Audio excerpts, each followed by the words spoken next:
What would it feel like to be free? Do you constantly try and make changes in your life but always slip back into old ways? I used to be constantly frustrated by my lack of willpower. What I never knew is that there was a reason why I could not control myself, and that there are processes that you can follow to regain your freedom. I interview some of the most knowledgeable and compassionate minds talking about breaking all varieties of bad habits and how to actually live a joyful and fulfilling life.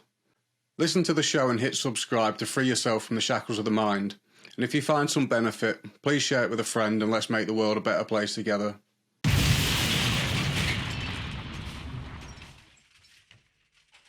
Hi guys, welcome to the Break the Chain podcast. I'm here today with Alika Gambill.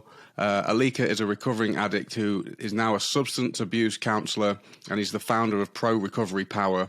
And he intends to make a huge impact on the world and save as many people as possible from the affliction of drugs and alcohol. So thank you so much for coming on the show today. Hey, thank you for having me, man. Everything you just said about me sounds a lot different coming out of the mouth of somebody else. It's great. Yeah, it does, doesn't it? Because, I mean, one of the reasons I'm really excited to speak to you, because you're the only other person that I can think of that seems to have a similar goal to me. Break the chain world mission. Obviously, I've set quite an ambitious goal. I want to make a big impact with what we're doing. So I'm really looking forward to speaking to you about that a little bit later on. But first off, would you do us the honor of sharing your story with us? Yeah, absolutely. So my name's Alika. I identify as a sober alcoholic and drug addict.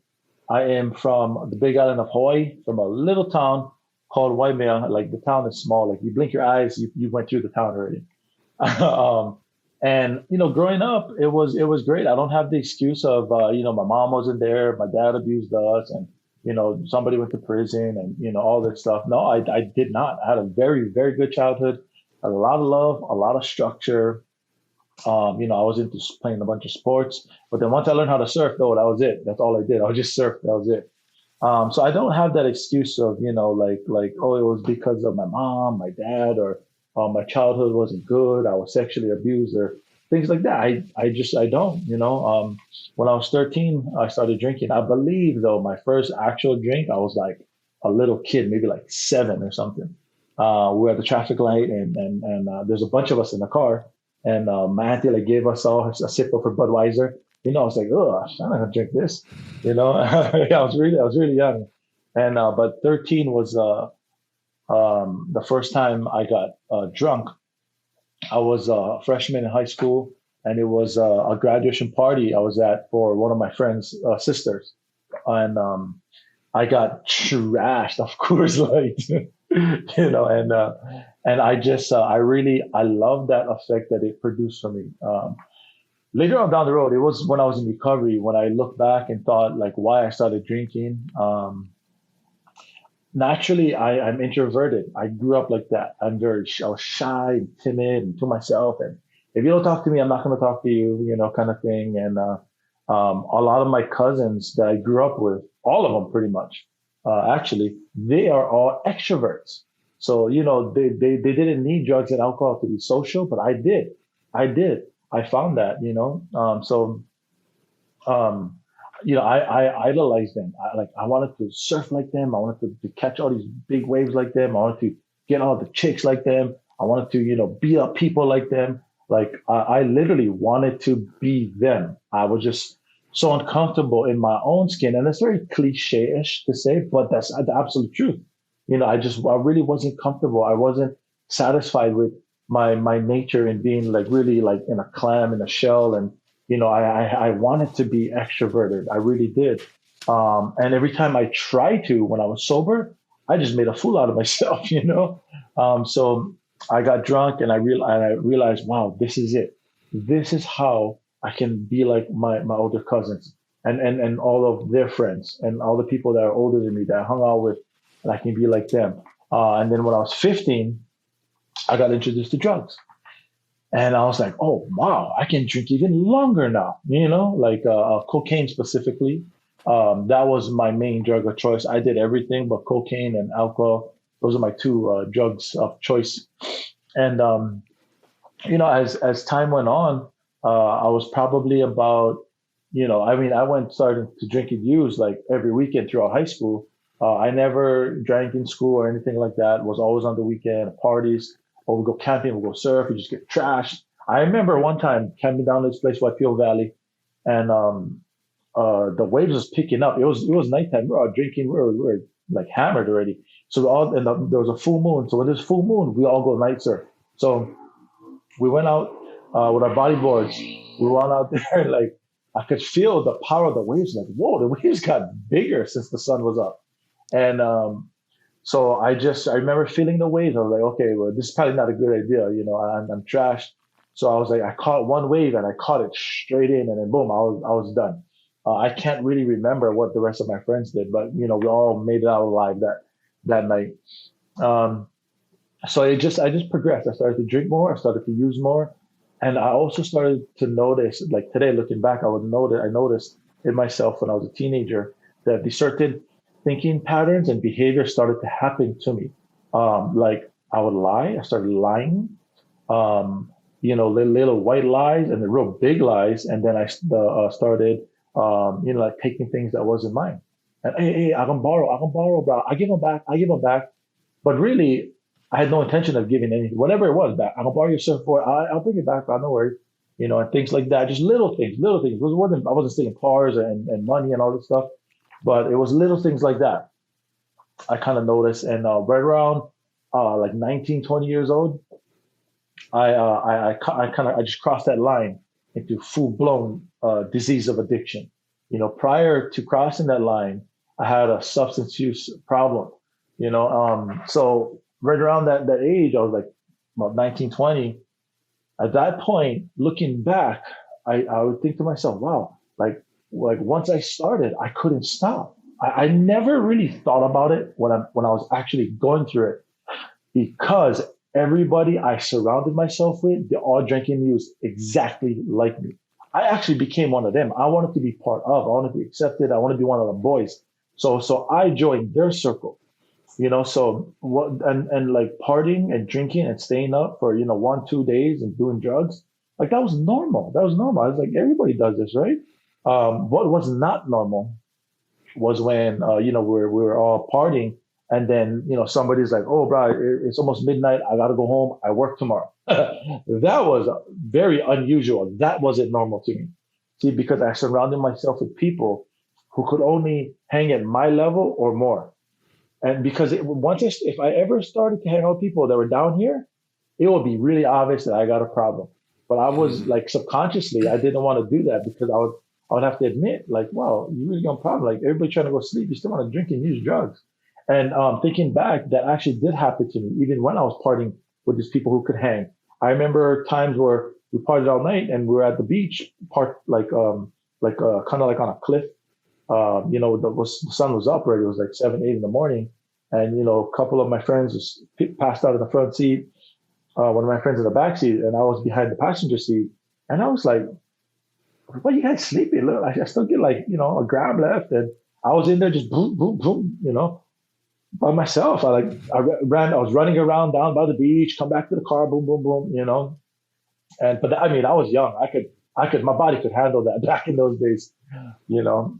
And but as time went on, like the hangovers got way more worse. Like it would take me like days to recover. By the time I was in my mid 20s, like I couldn't just get up and go the next day. Like I would have to like really. I couldn't even sleep either. That's the thing. The next day, even though all the it was kind of like gone, I really never got good sleep, and that's something I actually don't talk about a lot in recovery. But like sleep is very like underrated. I mean, like I get the best sleep of my life now that I'm sober.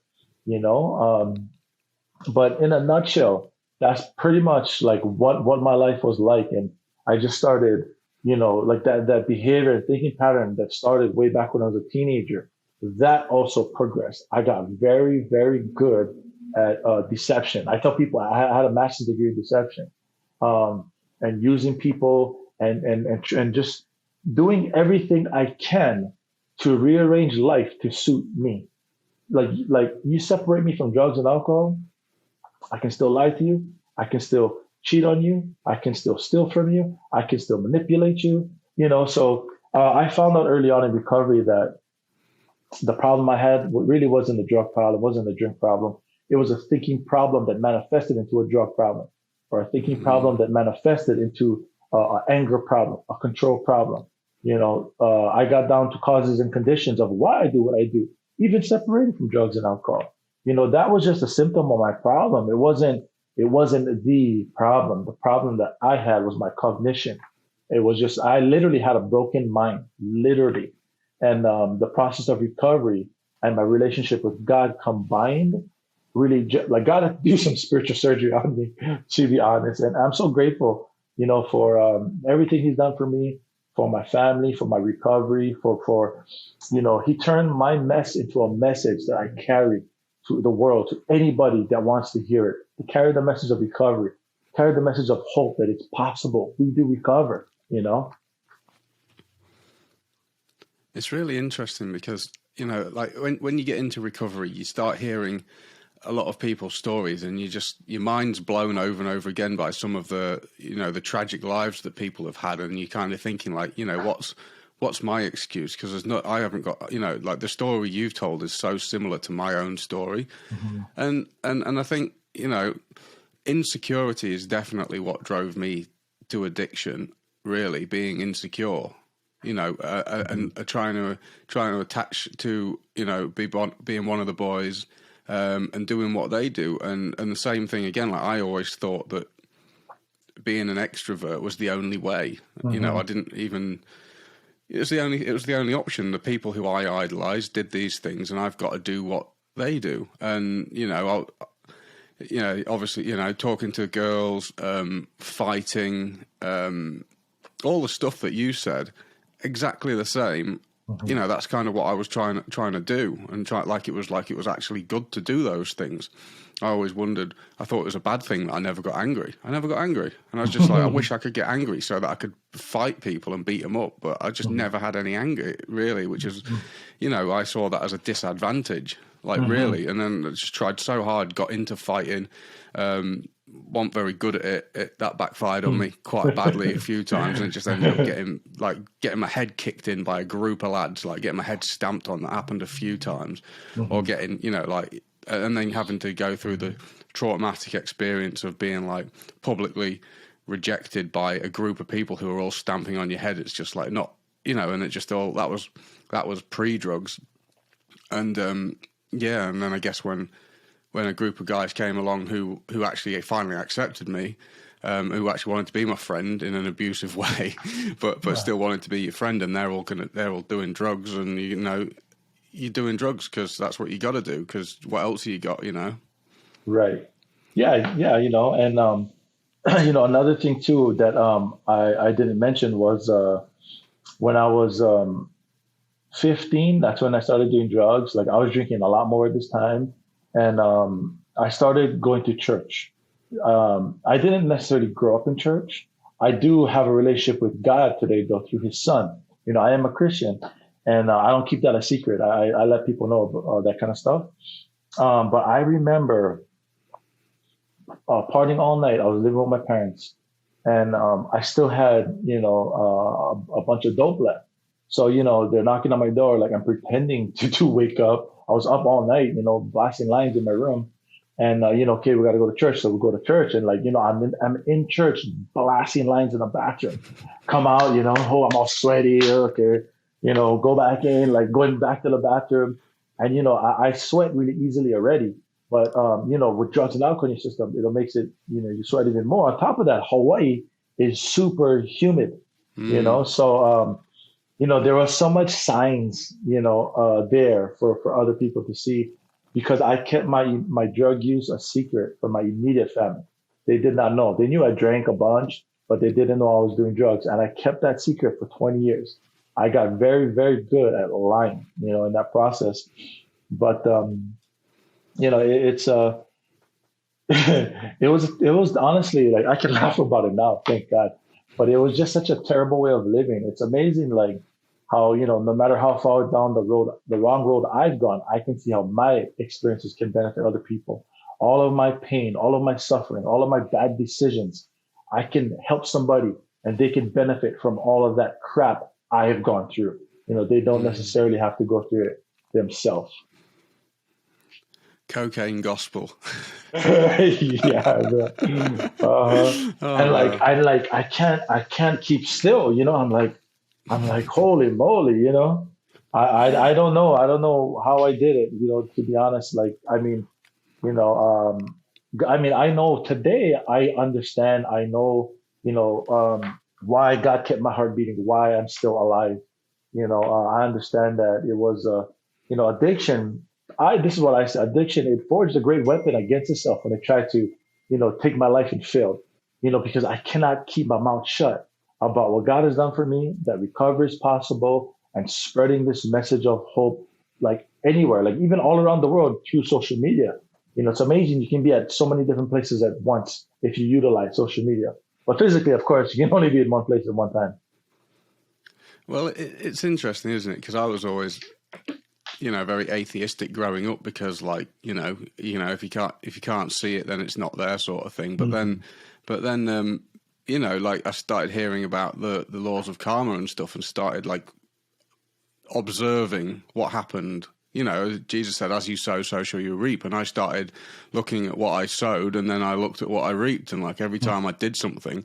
And literally with the violence really showed me that every time I did something to someone else, it literally came back at me.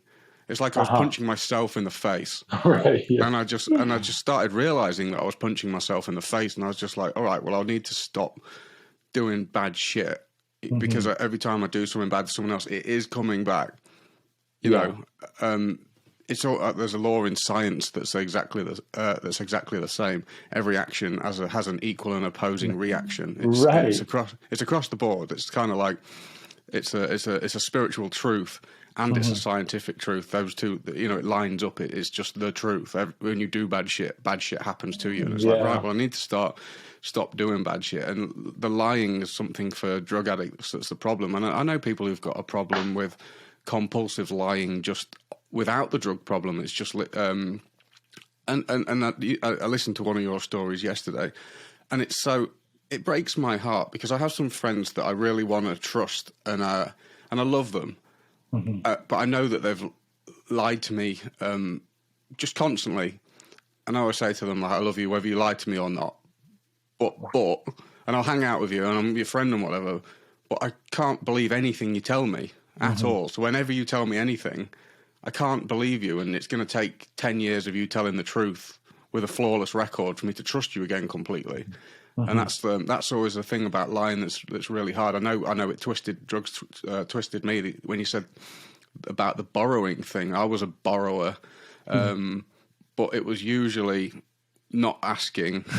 I'd borrow without asking, and it'd always be it was usually money from somewhere that I knew my parents kept money because they had a business. Hmm. So there was always a lot of cash about, which was really not cool for a drug addict to have, like just stacks of cash from the till from the day lying about. And God, if my dad hears this, he'll beat me black and blue. Seriously. But yeah, I would always be like, right, I'm just going to borrow this money. I'm going to buy some drugs. I'm going to sell them, and then I'm going to replace that plus have some profit. Hmm. But then you borrow the money, sniff all the drugs, and you're like, oh man, like what the hell am I going to say? I got myself in some real situations, like Yeah. well, I don't even want to talk about some of them, where it's just like so shameful, and just have my mum being like, "Where's that money gone?" And I just can't talk. I've frozen solid because I'm just Hmm. thinking, you're a prick, like you're such a Uh-huh. prick. The truth is not cool. And there's just no in some situations there was no, it's like amazing how good you can get at lying about shit. Like I said, when I was selling drugs, I had so much money, and I'd be like buying all this stuff, and it's like you've quit your job because I used to work for my dad, and every Friday it would just blow up. Just this argument of I knew it was the weekend coming, and I just couldn't be arsed with shit anymore, and I just fuck you, and and just walk out early on a Friday, and then and eventually I just I couldn't handle working anymore. I just couldn't do it. It was just too hard to be an addict and work at the same time. Yeah. I think that was probably before I started using at work. because it's just so painful. It's literally like an excruciating experience being an addict and working, getting through the work. If you don't use at work, then obviously you have to start using at work because you can't handle the pain anymore. But yeah, can't remember where I was going with that. But yeah, it really wasn't cool. Yeah, not to have no money and have all this stuff coming in, and then to have constant excuses for where you've got this ridiculous amount of stuff from. It's like you say, you get good at it, don't you? Yeah. Yeah. Like that whole thing of borrowing the money and then, I'll sell the drugs and replace it. And, I mean, I've had those thoughts. I've tried to do that. And it's like, oh, yeah, I just sniffed up all the drugs, like, oh, but then here, this is the next lie that comes that I buy. Well, I'll do it again. And this time it'll be different. I will sell it this time, and like, Yeah. of course, it doesn't, the same exact thing starts happening. And, I think me personally, like I believe my own lies for so long, like even thinking back of, like different lies I told, there's not a whole lot. There's some, I can't even remember if it was a lie, if it was fancied or real. I'm thinking, because I played the picture in my mind so much, I'm like, what, did it actually happen or no?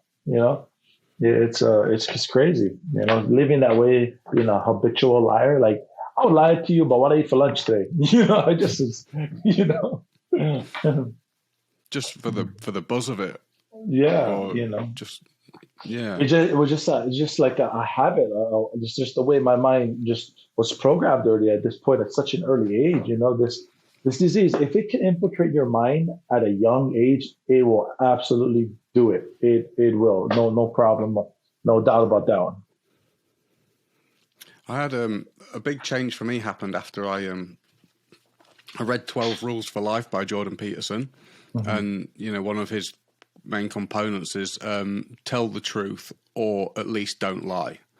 And he sits on a Christian foundation, and he's a clinical psychologist as well. He's someone who was very inspirational to me because I'd been sober for, at that point, maybe not completely sober, but more or less for 4 to 5 years. Whilst I'd just got away from it, I'd abstained and occasionally used, but not in a full blown addiction way, because I was away from my social group, away from that environment, and in Australia and New Zealand, where it was like £20 for a gram of ketamine in England and 300 or 200 to 300 in Australia, so I'd have been homeless in a week. That did actually happen once, and I had to leave that place where I was because it got well out of hand, which taught me a good lesson. But reading that and then actually learning about, telling the truth. And you said in that other interview that telling the truth gave you the same relief that alcohol gave you. So when you actually started to tell the truth, it gives you peace, doesn't it? I think it does. It does. So it was very foreign to me. I literally had to learn how to tell the truth when I got into recovery. Because even when I was telling the truth, I literally felt like I was lying. And it looked like I was lying, even though I was telling the truth, because I literally didn't know how. I literally had to learn how to do that. But the more I told the truth, the more I guess natural and everything, and normal it would come out of my mouth. And to be quite honest, anytime I get a chance to talk about this part of my story and being honest and telling the truth, I always share this. So for me, the single hardest thing I've ever done in my entire life is be honest with myself. I mean, I don't think anything can come close to that.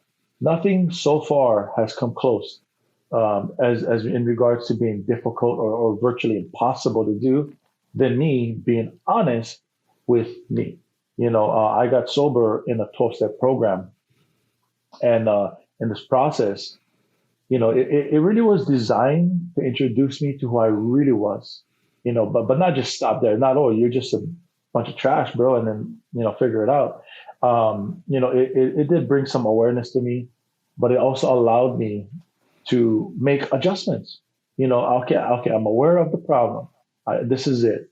Boom. But look, we got a solution for it too. And I'm like, oh, perfect, you know? But it was very difficult. So, you know, but I was able to start telling the truth like normal people, to be honest, you know? And, it's just that part of what I learned in recovery has been so just life changing. Just tell see it like, and I believe because I learned that, I met my wife when I was like maybe between 4 to 6 months sober, right around there somewhere. I just actually completed my third step.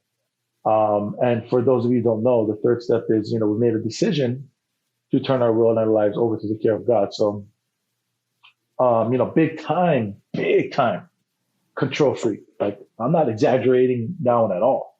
Like in every past relationship I ever had, if I wasn't in control, I was out of control.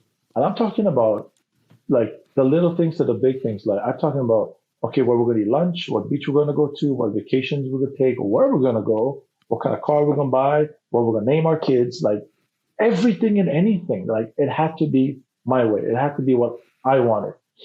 Another thing in the process of recovery that I learned about addiction, about this disease, is that it stems from us being selfish and self-centered. That's the root cause. You know, it says that the main problem of the alcoholic centers in the mind. Um, and I believe that when I was brand new, that definitely was an absolute truth for me. See, today that's only half true, because the problem doesn't just center in my mind. The solution is also in there today. But it's really, however, it's up to me. Like, okay, what I'm going to do now. But what I've learned is the more good decisions I make, the easier it gets. The more bad decisions I make, the easier it gets too.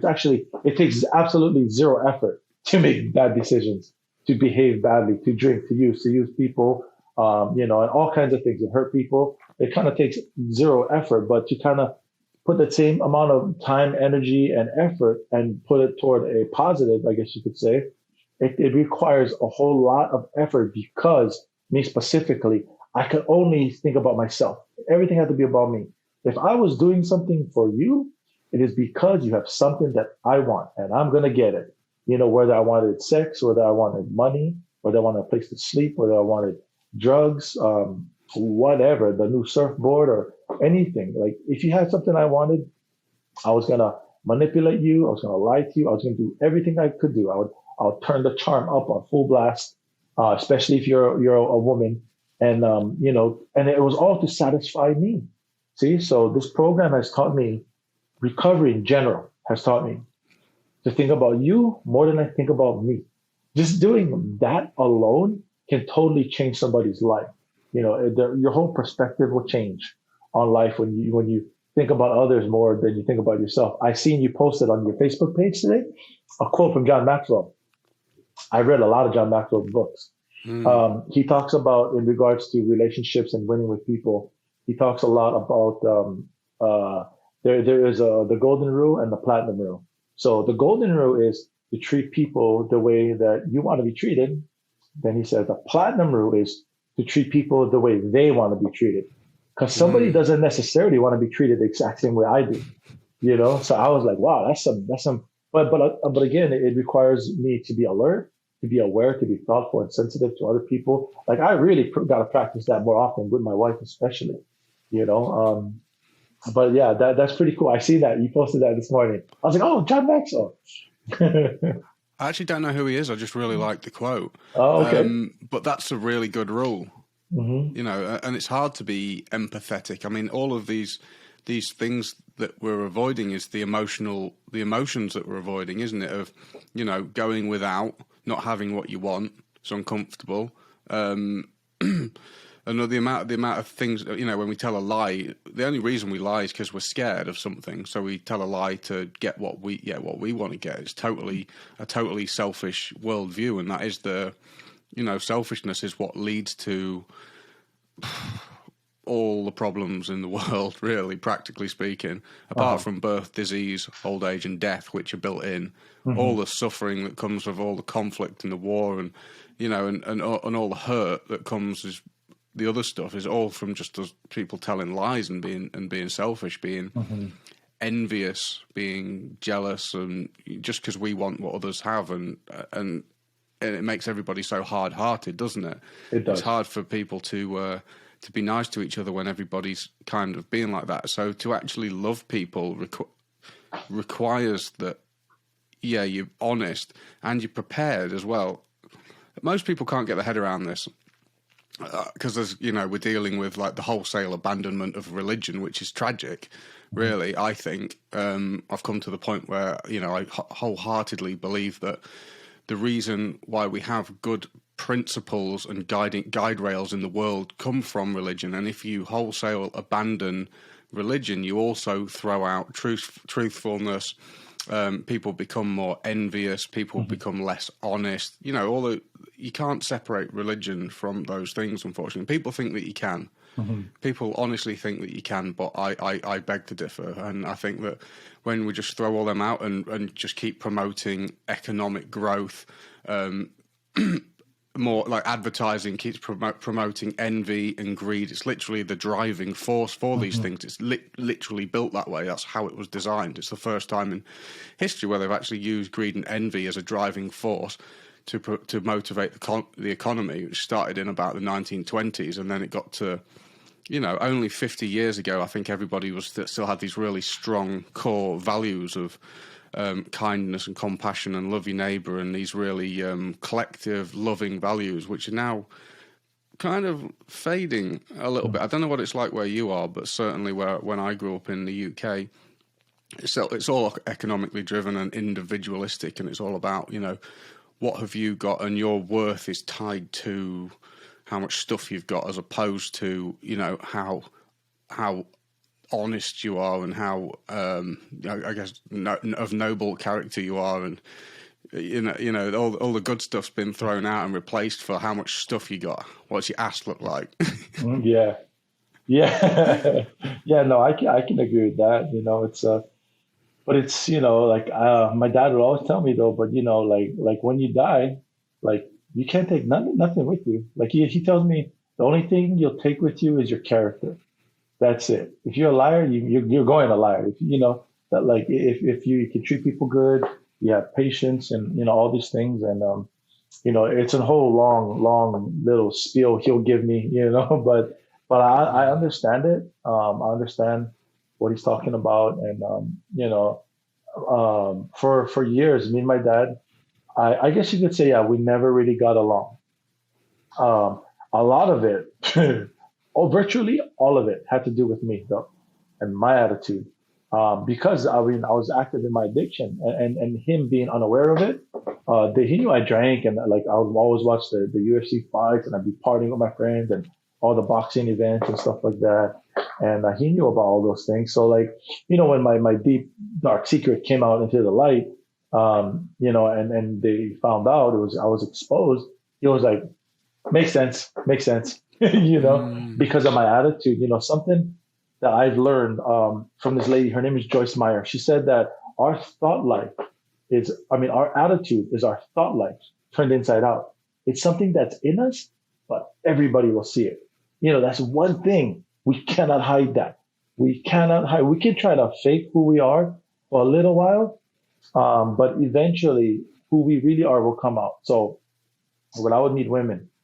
And oh my gosh, like they never ever met me. They just met my representative. When I first met them, it's like, "Ooh, I'm this, I'm that." Like I always put my best foot forward, and this and this and this and this and this. And but sooner or later, who I really was would come out. As soon as they seen that, boom, they were gone. They're out of there. They're like, I don't want no part of this. No way. I don't care how good the sex, how much money you get. Whatever. They, and I couldn't, I was incapable of thinking about somebody else. So that's another thing. Women, they don't like that and it's only about you. when you only think about you, and then you never think about them, or when you do, it's because of this. You'll get this. That's why, and things like that. But like the program and the process of recovery taught me so much. Not doing drugs and not drinking alcohol, for me, it is the smallest part of the blessing that I got. Although like don't get me wrong, that's a big thing. I'm not trying to downgrade the the importance of or to bring awareness to addiction and those things like that. Not at all. But for me, that was my experience. Because what I really struggled with, even more than drugs and alcohol, was me. Was me. I struggled with myself and the way that I thought and how I treat people, my insecurities, how was I patient, was I rude, was I this, that, you know what I mean? All my character defects, so to speak. Recovery is much more than just drugs and alcohol. Much more. Yeah. It is an absolute lifestyle that I've come to, I guess you could say, adopt because my thinking got me there. My best thinking got me into a 12-step program. I literally got to where I'm at today by doing it somebody else's way, doing everything somebody else's way.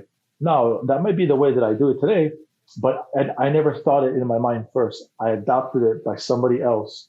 And I seen that these people have a design for living that works. And I wanted what they had.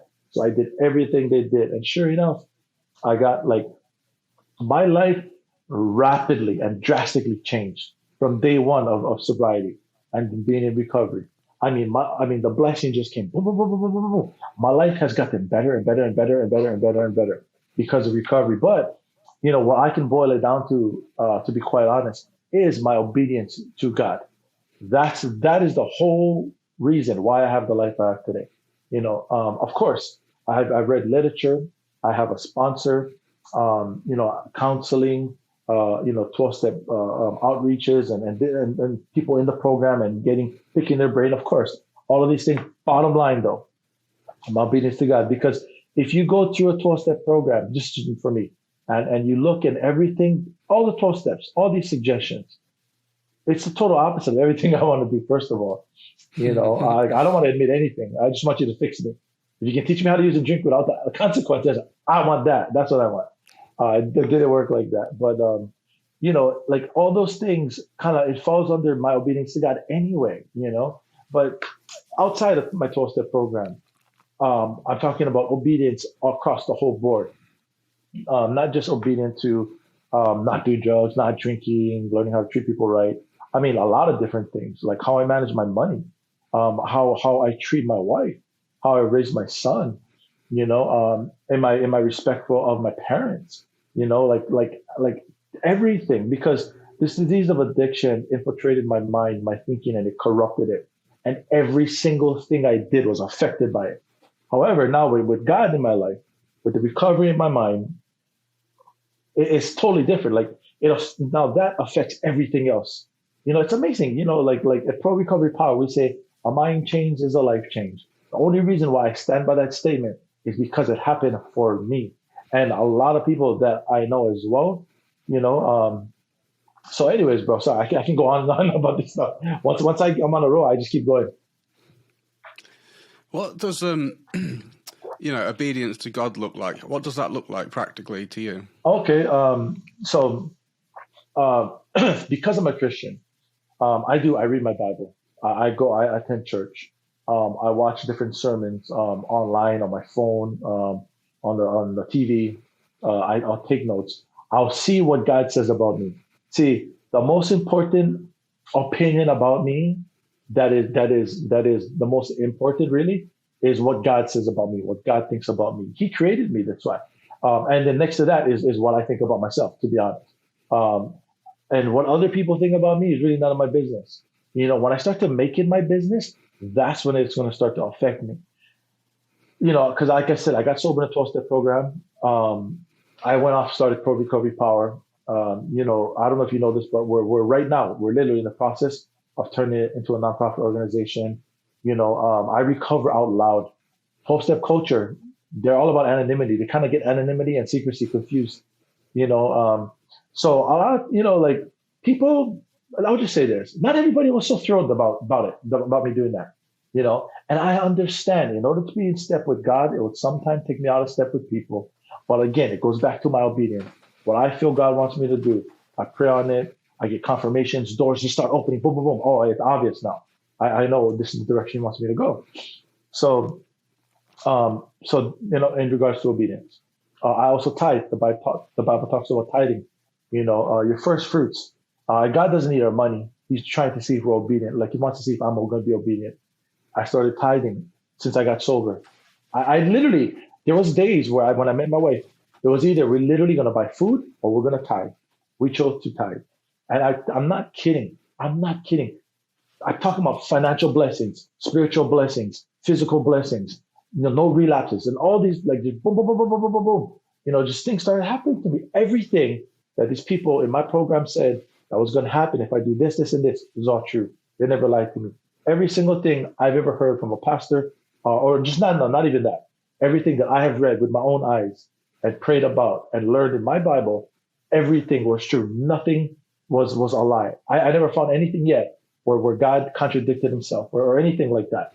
And I'm not religious at all. Oh my gosh, please don't put me in that category. Religion is man-made. God never sent his son to start a religion, but to offer a relationship. Somebody told me that, and that was way more appealing to me than, oh, stand up, sit down, Hail Mary, do this, do that. Like, I don't know, like me personally. So I'm not a religious person, but I do have a relationship with God today. And like I said, like that's what it looks like, being obedient. Like I don't want to get real churchy or anything. I normally don't talk about this, but I'm kind of feeling led to, so I will. So something I learned since we're talking about the Bible and church now.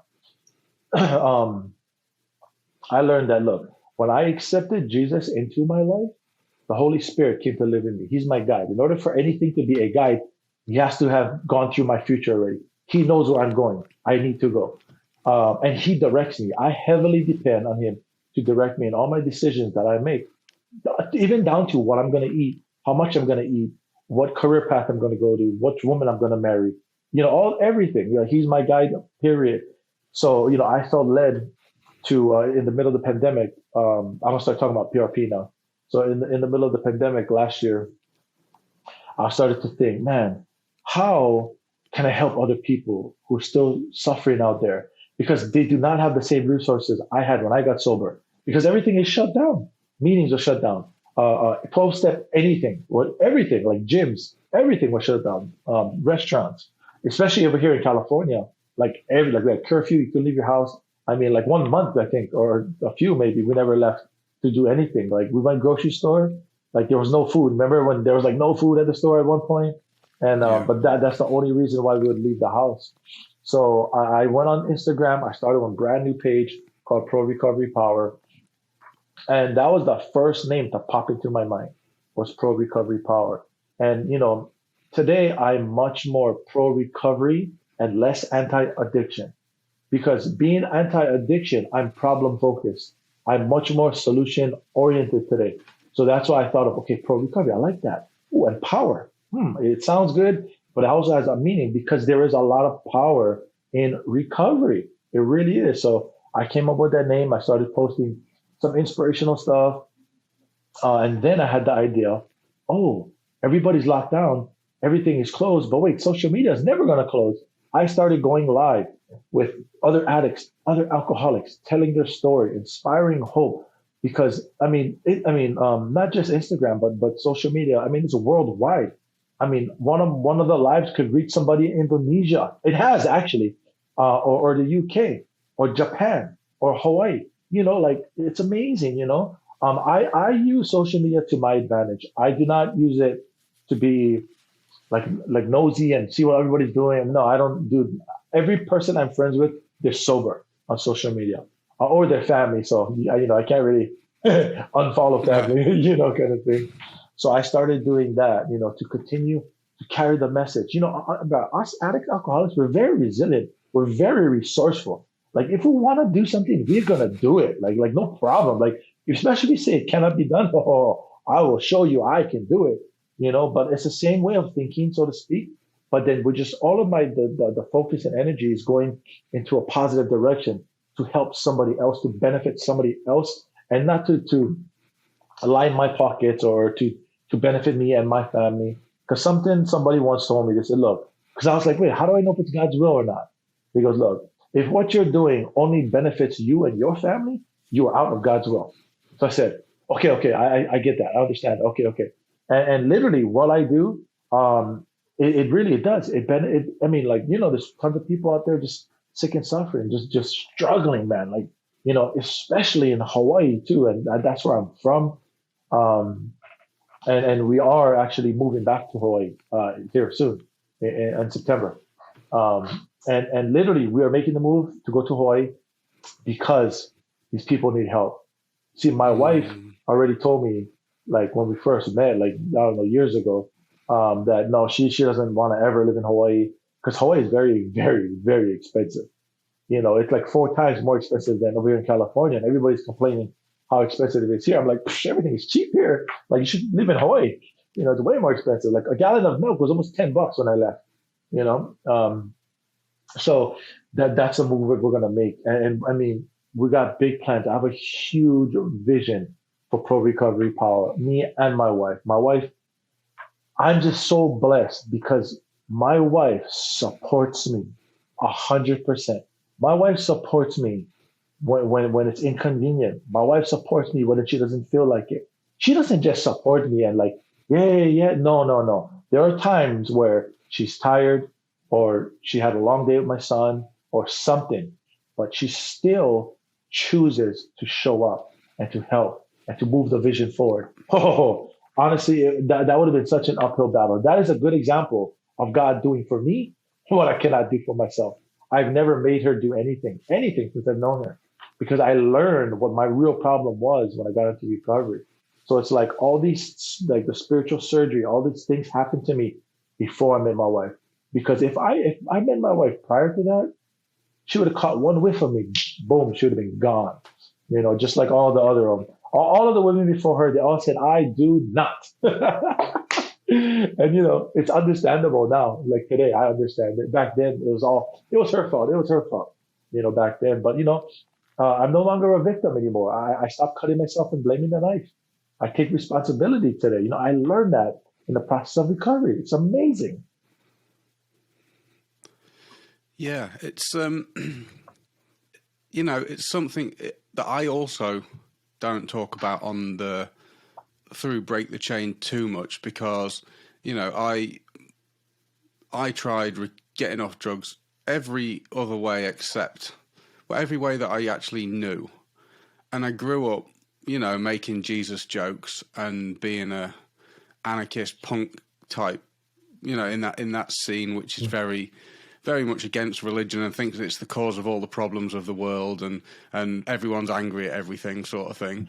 And so like I grew up in that way, and then I got a little bit older and started realizing that I didn't really know what was going on, because to claim that that God doesn't exist is to claim omniscience and that you know everything, which is impossible for a start, and you're basically saying I am God because I know everything. But it's a bit of an arrogant statement. Being an atheist, if you're an atheist, I understand, but it's incredibly arrogant to say that you know everything. And the fact that my eyes can't see what's on the other side of that wall right now. They've never seen my stomach, but I'm pretty sure I've got one. Do you know what I mean? Like we're incredibly, our senses are imperfect, and we naturally cheat people, and we're subject to illusion. You go to a magic show, you think some dude's pulled a fucking rabbit out of thin air, but I promise you that hasn't happened. That's how capable we are of perceiving the truth. We can be deluded so easily. We can't see the internet, but it happens, and it's just a bloody miracle. You can't see the wind, but it moves stuff around, and we can see the effects of something all around us, like this whole thing. It's like, well, what is this, and who am I, and where did I come from, and what the universe, and where's the edge of it? I used to remember being a kid lying in bed being like, there's this universe, right, and it expanded, nothing expanded into everything, into infinite space, and then where's the edge? And it's like infinity. It's like, oh my God, I can't, what the hell? And you're like, shit, give me some drugs quick. I can't deal with this. This is too much. This is blowing my mind. And it's like, and then my best friend, one of my best friends, killed himself when I was 23, and then all this really weird shit happened to me, like really, really freaky.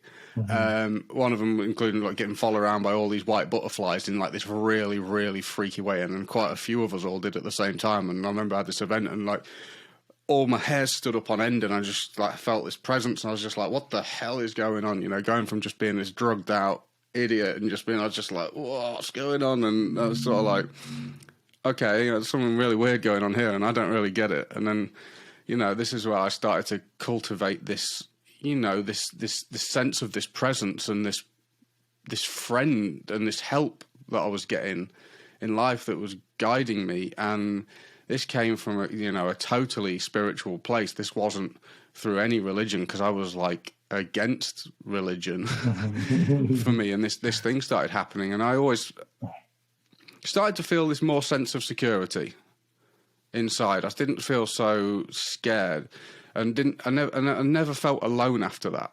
I never felt alone. I always felt like I had a friend, and there was someone there for me, even though I didn't understand what it was, whether it was my friend that had passed or whether it was God or what it was. I just didn't understand what was going on. But I started to cultivate this relationship within my heart with what I started to call God, and I didn't really understand it. And then, but still I craved drugs every day. In a way that was just horrendous, even though I wasn't on them for like 6 years straight, until the point where it got for me, it just got so bad and so unbearable, and I became so anxious and such a mess that I was just I started binge eating and anything that I could do to just try and escape these emotions and this anxiety and this emptiness. It was I just couldn't overcome this addiction thing, this thing that I had, this problem. I just couldn't overcome it for reasons that you've spoke about, which I didn't even know about. Until my friend says, do you want to come to this yoga and meditation thing? And I was just like, sure. And I went along, and they basically sing these transcendental sounds and stuff, which are actually all the many different names of God, which I didn't know at the time. But in the Bible, it says the help's in the name. And it says that in all the different scriptures of the world. It all says that there's the help's in the name, and it took me ages to start singing this. You know what I mean? Like singing, I'm just like, fuck it, I'm not singing. This is, I'm not doing this. Do you know what I mean? Like, I'm not doing this. Just me being a arrogant person, and I was too cool for it. I was just too cool for it. And then when I finally started doing it, I just felt so peaceful and felt so good. And I was just like, what someone explained to me is like the nature of material things. Because if people talk about spirituality, but they struggle to define it, it's like, well, if something's spiritual, what makes something spiritual? Is it what do you dream up spiritual stuff? Do you invent it? It's like, no, that spiritual things, it's a real thing. And then for there to be something spiritual, there has to be something which is not spiritual, which is material. And there's these two different energies. And we're in the middle of those, and we can choose which one we want to go towards. And if we choose material, that's very much rooted in I am this body. I am spirit within this body. But if I think that because I'm identifying, because we can identify with anything, we identify with our car. If we get a car, we think it's me. Someone crashes into you, go, you crashed into me. They haven't hit the car, but because you're identifying with that thing. So we're identifying with this body. And because you think you are the body, you use the senses to try and extract pleasure from the world. And it's all about going around the world, trying to take from the world and exploit. So we use our eyes, nose, mouth, tongue, genitals, and we go around just trying to suck pleasure out of the world, So that's like fundamentally the root of materialism and materialistic thinking. When people say, "Oh, you're really materialistic," they think about Ferraris, and that's just like an extreme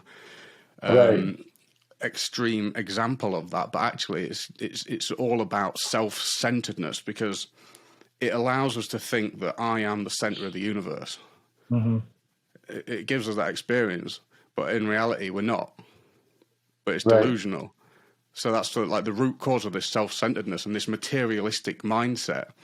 But one of the problems is anything material starts out really good, and then it just drops off and gets worse. So the first time you have a hit or a partner or, sex or whatever it might be, or you move into a mansion, it starts out like, wow, this is amazing. And then it just dips off, and it just gets less and less and less pleasurable, because you're trying to exploit it, and it just starts off with this big boom. Anything that's spiritual, it starts off, it might even taste like poison in the beginning, but slowly over time, it just gets better and better and better and better and better. It's love, It's lust versus love. Yeah. I didn't realize that lust and love were the opposites You know, Yeah. I thought that love and hate were opposites, but actually Uh-huh. hate just comes from lust. Right. It's you hate people because you can't have what you want. Lust is just there's a deep hankering for stuff. I really, really want that. That's what lust is. Sex is a Yeah. type of lust. It's like I Yeah. really, really want It's this. a And then craving. when you can't have what you want, you hate people because you can't get what you want, but it comes from this lust. And love is totally selfless. Hmm. Yeah. On this topic of love, I learned this recently. The Greeks, they're very descriptive with their words. Like in the English language, we have one word for love. That's it. It's I love ice cream and I love my wife and I love pizza. I love recovery. I love break the chain. It's one word in the English language, but the Greeks, they're a lot more descriptive with it. They have a one word for love that they say it's phileo. Phileo, like Philadelphia, the city of brotherly love. That's like phileo was like people like me, you in recovery, like sober people, like we got this love. Like that phileo describes that type of love. Um, Another one was strakeo. Strakeo is a type of love, a family love. That kind of bond, family, mom, dad, brother, sister, cousins, aunties, uncles. Some sort of blood relative was strakeo. And eros is a sexual erotic type of love. And then agape is literally unconditional love. It's literally I am going to serve you. I'm going to love you, even when I don't feel like it, even when you treat me bad. Like that is like that's the kind of love that God has for us. And I do my very best to specifically the agape love show it to my wife, and she's never had anybody love her unconditionally. And I honestly, I love her unconditionally because I was first loved unconditionally. I can forgive her because I was forgiven. I can extend grace because grace was extended to me. Not just my wife, but I live with her, so I get to practice it. But not just her, anybody that comes across my path or anybody that I meet. But that's something that I really liked about the Greeks. They're very descriptive with their words because I definitely do not love pizza and love my wife the same. I don't. I really don't. But you got me thinking about that because you talked about love. Technically, love is it's a relationship between two souls. Hmm. You can't. It's not possible on a technical level to love an object. Hmm. That's why it's empty. When you try and love a partner, but actually you just love the body, that's not actually a person. You're loving atoms. You're trying to love atoms, and they're not Hmm. capable. There's no connection there. There's no spiritual loving connection. Hmm. So that's why, fundamentally, yoga means union, and real yoga is what Jesus taught. The process of bhakti yoga, the Hmm. devotional love of God, and yoga is fundamentally that's the purpose of yoga should be to come to realize the absolute truth, which is another word for God, basically, or Hmm. the phrase for God, and it's only when you are reconnected with, because everyone is always searching for a soulmate. Everybody is, they want that deep within their heart. There's a affinity to find this connection, this eternal, forever, happily ever after connection, and that's because Hmm. everybody is a tiny little spark of God. Hmm. Spirit. That's what, like, no one knows who they are, but we're a tiny spark of God within this meat suit. We're the driver. We're the personality, the power source of this suit. We're not this, like, we stay the same. Like we've had a baby's body, and then we've had a teenager's body, and then we have a young adult's body, and then and you look at this person, they've had all these different bodies. We've literally changed body. Like when that baby body, Hmm. that's gone. Hmm. The whole body is gone. Every atom and molecule that makes up that baby body is totally gone. Hmm. And we've taken on new atoms and molecules. There's this constant dynamic, thermal dynamic turnover of atoms as you go through. But we're the same. We're the person. And everything material, the material energy changes constantly. It's the source of grief. Is it because we get attached? Because we want things to be forever. We get attached to things because we're eternal. We're not temporary. And when we get attached to this thing, and then because of the nature of this world, it changes, and then we have to grieve for the loss over and over again of everything. That's what I think. I think one trait with the drug addicts is attachment. Right. We've obviously got extremely attached to this source of comfort because we can't let go, and that's one of the through the serenity prayers, like the process of accepting that change and letting things pass, because we are eternal, and it's fundamentally the purpose of life is self-realization, to remember who you are. That's what according to the Vedic and yoga text, the purpose of life is to find out who you are. And focus on things that are eternal, because as you say, you can't take anything with you. Most people spend a whole lifetime just focusing on building an empire or getting something, and then there's no more painful death than having to grieve the loss of all this stuff that you're going to have to leave behind. Yeah, absolutely. You talked about grief. My mom died of March, like a few months ago, March 16th. And, it was pretty tough, man. Like, I had to allow God to walk me through this process, of grief. And, because it's for a season, it was not meant for a lifetime. Some people, they'll carry this kind of some sort of loss, or they've suffered a loss or something, some sort of tragedy. And it's just, it's part of them. Like, they can't let it go. And it affects them for the rest of their life. But I remember, I can't tell you exactly off the top of my head, but as I'm going through this process, I created a post on my personal Instagram, and it was dealing with loss sober. And I wrote down, I sat, I thought, and I wrote 10 things down that I'm doing to keep me sober and to get me through this time of grief, because I was very, very close with my mom. I was real close with my mom. I'm the youngest one of three. My mom was there. My mom seen everything I did. My mom witnessed everything. But the thing I'm most grateful for is that my mom got to see me sober for 4 years. I mean, not just that. I mean, yeah, that too. But she's seen my whole life change. She's seen everything, my characteristics in me change. She's seen me get married. She's seen me have a baby. She's seen the happiness. She's seen the joy. She's seen the peace on me. She didn't see me restless, irritable, discontent, and all these things. And that's something that I'm really grateful for. But on the other side, the human side of me is, I really miss my mom. I still miss her. And she's not gonna be around to see my son grow up. And and she was such a wonderful person. Like, my mom is the only person I have ever met that has never used foul language. My dad even says that your mother has never swore in her life. And I mean, my whole life, I'm 37 years old. I never heard her cuss one time, not once.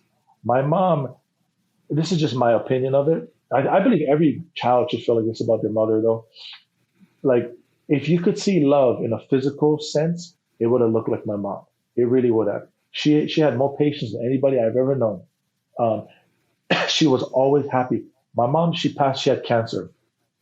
When she was in her 30s, she had cancer and all kinds of stuff. She had cancer, chemotherapy, surgery. My mom had about 13 surgeries in her life. And, she had 20 years later, her kidney failed. That's where the cancer was initially. She had to go on dialysis. She was on dialysis for a year. And then we got a call from a hospital up in San Francisco, UCSF hospital. And I was in Waikiki. I was living on Oahu. I was in Waikiki. I just bought some dope from one of my friends I knew. And I just did two fat lines. And my mom called me. And at this point, the cocaine, normally if I'm doing it for hours, I am not picking up my phone, because I am literally emotionless. I cannot laugh. I cannot smile. I cannot get mad. I cannot laugh. Nothing. So I just did them. And she called. So she's crying, and I already knew she got the kidney. So I had to, go out to their house, pick them up. They had to jump on the plane ready to go. And then she got her new kidney, and it lasted for I don't know how many years, 4 years, 5, 6 years, something like that. and she got cancer again, and it was worse, and it was on my mom died on a Tuesday, and it was very sudden for us because because of COVID, everything was shut down. Like you couldn't go into hospitals and visit people and do that. However, God made it possible for my dad to be in there with my mom, so she wasn't alone. So my brother's mother-in-law knows like the head person at the Kaiser that my mom was at. So my dad got in touch with her, and this doctor allowed my dad to just stay and hang out with my mom for about 15 minutes. But every time he went, he was there for like 4 hours, and he'd come home and eat, and he would go back and be with her. So it was on a Monday. The doctor told my dad that, oh, your wife has 9 months to live. And then boom, the next day she died. So it was really sudden because my dad told us all, okay, mom, we got about 9 months now. We already started to plan for it. We wasn't expecting it, but we also was planning for the worst case scenario. And, and then she was gone, the next day. And, going through that, if I wasn't sober, I am certain my life would have ended because of my mom dying. I would have intentionally or unintentionally drank myself to death or overdosed because I had such a good relationship with my mom. And she never judged me. She never condemned me. I would be gone for days doing drugs and stuff. And I would come home. She would embrace me. She never ever said, "Hey, you're so stupid. Why are you doing this? You see me and your dad doing drugs." Never one time has she never did that. She always nursed me and loved me back to health. And then I would go back out the next weekend, boom, do it all over again. And I'd come back, she would do the same thing all over again. And that happened for 20 years. My mom had her suspicion I was doing drugs, but she definitely knew I was alcoholic. But she would find like my 30 vodka bottles in my trunk, all the time. And I don't know what she was doing. She's claiming she was looking for something else in my trunk, but she just likes to be nosy. But I just it's avoiding loss. I mean, like loss is unavoidable, and like that's something we cannot avoid, sober or not, So I know you mentioned grief, so I figure I'll bring that up. It's an important one to talk about, and something that we all have to go through it. And I'm not looking forward to that one. My God. Mm-hmm. But as you say, being sober and being in recovery gives you so, because like people are so much more supportive as well, and people, in the kind of the normal world, people struggle to talk about grief. They just avoid it, and when someone dies, there's all just kind of like this real moody, quiet and struggle. A lot of people are like that, not everybody, of course, but yeah, in the world of recovery, I think everybody's kind of used to dealing with all the different varieties of grief, because there's a lot, isn't there? There is, and like, because like I was saying, my mom passed away on a Tuesday. Now with Pro Recovery Power, I have my own recovery meetings that I host on Wednesday. We are 12-step based. It's a recovery meeting though. And something that I learned early on was that they said, look, life happens, but we suit up, we show up. We suit up, we show up. I didn't really want to go to that. It's like host it. I want to cancel it. I was like, people would understand. My mom just died like less than 24 hours ago, but I suited up, I showed up, and I cried my eyes out.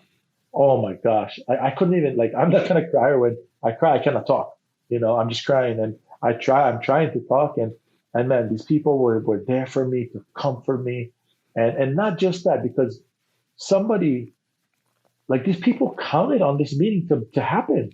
Like somebody could be struggling and they need to hear something that somebody said at the meeting, or they need to hear about my experience with my grief that I was going through, but see, it's not about me anymore. Like, life is not about me anymore. It's about other people, and honestly, that's a direct result of my relationship with God and being in recovery.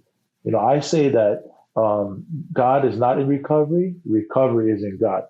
Whenever I talk recovery, I'm talking about God, me personally. But, that's what we do, man. We suit up, we show up for the newcomer, for the person still sick and suffering, because I remember, if I'm not mistaken, in 2019 in the United States, there was 760,000 people died as a direct result of drugs and alcohol. I mean, death is inevitable, but death due to addiction is 100% preventable in my book. I believe so, you know? Definitely. And I think that the way that people go about it, or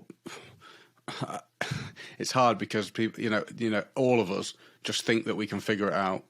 Always, we just think that we can figure it all out ourselves. And as you say, your recovery came from basically following directions. Yes. And mine did as well. my recovery did not come from me figuring it out, because I knew fuck all. Everything I thought was wrong. That's the problem. Me thinking I could figure it out all by myself, the problem. So, and I see people get sober, and then you kind of say to them, "Do you want to come, to a meeting, or do you want to come can I introduce you to someone else in recovery, and you can start making some recovery friends?" And they're like, "No, I'm just gonna keep going as I am." And you just think, right, okay, you can't say anything. You got to let people do what they're going to do, but It's like, chances are you're going to slip up at some point if you don't get into recovery, because the emotions are so overwhelming, the emotions that are holding you there in the first place. Yeah, absolutely. Like that's the sad thing about addiction, is that we cannot argue somebody into recovery. It is so ineffective. There's no long-term recovery, no long-term sobriety, because somebody's making you do something against your will, something you don't want to do. Nobody made me drink and use. Nobody made me recover. I became willing to do both, but unfortunately, some people die before they hit the bottom. I know people like that they died, or they died, as a direct result of drugs and alcohol, and it's so sad, but I believe in recovering out loud. I'm a firm believer in that. I'm not anonymous at all. People who know me, they know that about me.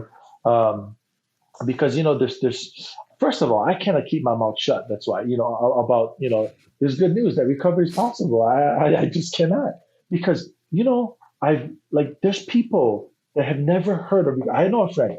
He this is the God honest truth to him. He said the only way he thought he could get into some sort of rehab or 12-step program or something is that you needed to be sent there by the courts. But that's not true, obviously. But that's what he thought. I mean, I can only imagine how much people around the world have never heard about recovery, even though we're very much in it. That my whole life is about recovery. That doesn't mean every single person that's struggling knows about it. That's why, reaching those people. It's like I'm on a mission to help as much people as I possibly can before I leave this planet. And with Pro Recovery Power and turn it into a nonprofit, and we got big goals and big vision for this thing. I mean, that's part of it. But even when I'm not here already, I leave this planet, my son can continue to carry this message for me, even though I'm not here. It can be generational, like if he wants to, and I don't want to talk about it too much, but there's more to it than just nonprofit right now that we got going. And I just got a big vision for it, but it's one step at a time, one day at a time. I don't live there. I don't live behind me. I don't live in front of me. I live right here. I'll talk to you about that a bit later on, because I'm very interested. What was it that made you really decide to actually get sober? I mean, how did that happen? Okay, that's a good question. So I'll tell you how it didn't happen first. It kind of maybe make more sense. I didn't reach my hand out and ask somebody to help me. That's not how it happened. Years ago, I made a decision. I'm going to die from it, or I'm going to die with it. That's it. Because my pride, all the shame and guilt and remorse, oh, heck no. No, I'm not telling nobody my secret. I'm not telling anybody. So I went from Hawaii to California. Like when my mom got her new kidney, I came up here already. I was staying with my sister. It wasn't but about 2 months into living here, everything, my way of thinking, my behavior, just everything caught up with me. I met up with one of my friends that I went to high school with, and he was the only black kid who knew how to surf. We went to high school on the Big Island, but he's originally from Victorville. I got in touch with him. I went up to there and I met with him. And I'm not kidding. This is the first thing that I told him was, "Hey, what's up, bro? What, you know anybody get? Yeah, yo." It wasn't like, "Oh, bro, hey, it's good to see you. How you been? Long time. I haven't seen you in high school." Like that was the first thing I asked him. And he said, oh yeah, I do actually. So, and then so I would go back and forth for these couple months. I mean, and it's if you drive normal, it'll probably take you maybe like 50 minutes. I would get up there like 25 minutes, just brah, just speeding my way up there because I'm lying to my sister about where I'm going. I say I'm going to work, I'm going here, I'm doing this, I'm doing that, whatever, but I'm not. I'm going up, grab my dope, and then I'll come back eventually, kind of thing. And so, long story short, all my lies catch up to me, and I'm confronted. My sister just kept pressing me and pressing me and pressing me because I came home late one day. I came home at 2 in the morning. I was supposed to be home at 8. I lied about where I was going. I was supposed to go to work. I called in sick on my first day of work. Called in sick. Made up some crazy excuse of why I couldn't be there. And then so she called the place. She already knew I was lying, and it just compounded. When the truth finally came out, she didn't even believe me. So like this deep, dark secret that I kept in the light. Once it was exposed, the dark, once it was exposed into the light, like I was saying, like that ease and comfort drugs and alcohol gave me was the same ease and comfort I felt. And I was like, wow, like nobody hates me. My family still loves me. Like, boom, like now I can address it. Now everybody sees it. I'm still alive. Okay, everything's good. Now, boom, I immediately started. I applied for like the free medical insurance California offers, tried to get into treatment. I went to 12-step meetings. And I never actually got into treatment. I tried. It was so busy. Like I called for a bed. Oh, you call tomorrow. No, we're full. Call tomorrow. Call tomorrow. Actually, I was trying to think like, what else can I do? Then I thought, oh, 12-step program. Let me try to look one of those up. Just so happened, like 2 miles down the road from my sister's house, there was a meeting there. And so I went. I introduced myself. I identified I was a newcomer. This guy, he introduced himself to me after the meeting. He bought me my book that I still got. He gave me his number and he said, here, call this guy. And that guy became my sponsor and he's still my sponsor to this day. And the rest is kind of history, So like I look at that as God's mercy and God's grace on my life because of the purpose that and the call that has been put upon my life. He kept me alive for all of this stuff, everything that's happening, what I'm doing. See, if I died prematurely, it wouldn't have been because of God. See, a lot of people, you probably hear it too. People talk about how God has a plan for us. God has a plan. Even Tess says it in the Bible, Jeremiah 29:11, he got a plan. People tend to forget. The other guy got a plan too. It's not up to God whether or not we're going to walk in his plan. See, for some reason, I used to think, wow, I'm a drug addict. I'm an alcoholic. God, what kind of plan is this you get for my life? I never once thought all of this stuff that's happening to me is because of me. It's not because of God. But for some reason, I could quickly point the finger at everybody. I learned that, God, he's not a punishing God. The blessings and the curses are built directly into the decisions that we make. Like for me, because I'm aware of this, I mentioned that I do read my Bible. I learn, all these things. And so I know how to make better choices. I understand, oh, wow, there's power in our words. There's power in the tongue. I learned that, God never made me do drugs. God never made me do all this stuff. I believe this lie about me. I want to be like my older cousins. I'm supposed to be like them. I'm supposed to be able to fight and beat people up and sleep with all these girls and do all these drugs and still go work and and be real macho and lift weights and get real big. And, I believed all those lies, man. So another thing I thought about. Sorry, I'm on one now. So there's something that's so important that I remember. This never left me when I heard it. I actually heard this active in addiction. This guy said, make sure the light in you be not darkness. I was like, what the heck are you talking about? It was like irritating, like what? And then so he translated it. He said, make sure what you believe to be true is not a lie. I lived a lie for 20 years because I believed a lie. Plain and simple. That's it. And that's something that I tell people, people who are willing to listen. I let them know that as well because it had made such an impact on me. Once I got into recovery, it's like once I got into recovery, everything I learned prior to getting into recovery, I was able to put into action because I was in business. I learned a lot of stuff as an entrepreneur. I learned a lot of stuff about leadership, building relationships, community, all these things. I just had a huge problem. I could only think about myself. So once I got sober, I was able to implement all these different things that I've learned because it was still in my mind. I still understood them. I still I couldn't, do them back then. But then I was no longer constitutionally incapable of being honest with myself. So I was able to implement all these things on top of that, everything I learned in my program, everything people were suggesting that to me that I do, was amazing, man. So I'm really excited for the future.